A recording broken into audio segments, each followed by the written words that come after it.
3 entrances to debate midrash. I'm very, very proud to say that I'm standing with my back to all of them, because being able to stand in or sit in a room with my back to the public entrances was something that I wasn't able to do for about 2 years of my life. And so now it's very, very important to me that I can stand up and proudly say, I've got my back to all 3 entrances. Today's talk's supposed to be about overcoming fear. It's really, really more about being able to do things that are terrifying, like going to work or sitting in a cafe with friends.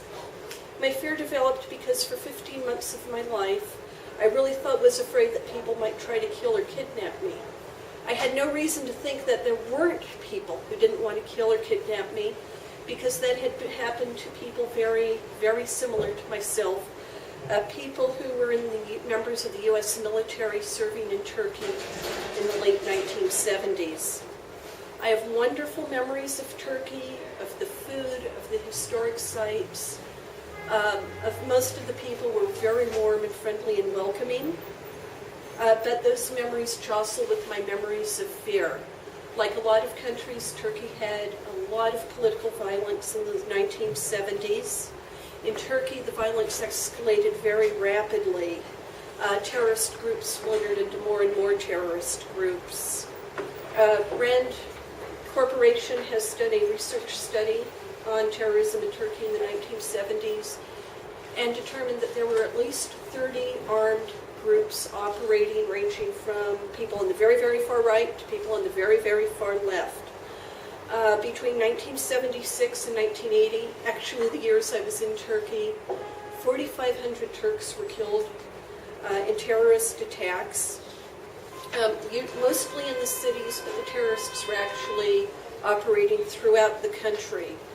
The average monthly death rate in those years was 176 people a month. At one point, it reached about 250 people a month, around 1980. These weren't large-scale attacks. Today, we're very, very familiar with large-scale attacks. These people were killed 1 or 2 or 3 at a time. At night, I would hear gunfire.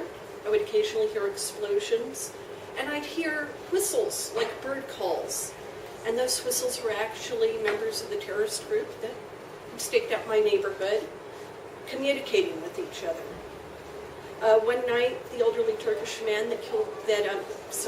man that cleaned my office was caught in crossfire between 2 terrorist groups as he tended pigeons on the roof of his apartment, and he was killed. American military members inevitably became targets of terrorists. There were many, many U.S. military members in Turkey. Turkey is a NATO member and had the 2nd largest army in NATO. I spent the last 15 months of my time in Turkey in the city of Izmir, where we actually did not have any U.S. bases or U.S. housing. We worked in office buildings that had been rented around the downtown area. And, we lived in apartments, much like we all live, in apartments or housing in Jerusalem today. In April 1979, an Air Force Chief Master Sergeant who worked in my office building, Edward Claypool, was killed about a block from our office. He was killed in a drive-by shooting. He was obviously a target. 2 days later, I sat with a group of friends and had ice cream at an outdoor cafe. We were terrified. There's no question about it. Our heads were like swiveling like this at every noise. Every pedestrian that got anywhere close to us had like 4 pairs of eyes on him. We were really, really, really frightened. And we really felt, though, that we were showing that Americans and that America cannot be intimidated by terrorism. It was just a few of us, some active duty Army and Air Force people, some wives. And we were really scared, as I've said, but we stuck our ground. In the next few months, 2 more active duty American military people were killed in different cities in Turkey. In Izmir, where I was, remember we had no base, we were ordered to stop wearing our uniforms to and from work and to try to change the way we went to work, so we varied our routes a little bit. I often would get off a bus because there was a passenger I didn't like, at least once, because I clearly saw the outline of a gun under a man's sweater. However, I never stopped shopping. I never stopped going out to eat. I never stopped going to historic sites with friends. However, when I came back to the U.S., I could not sit with my back or stand with my back to a public entrance for at least 2 years.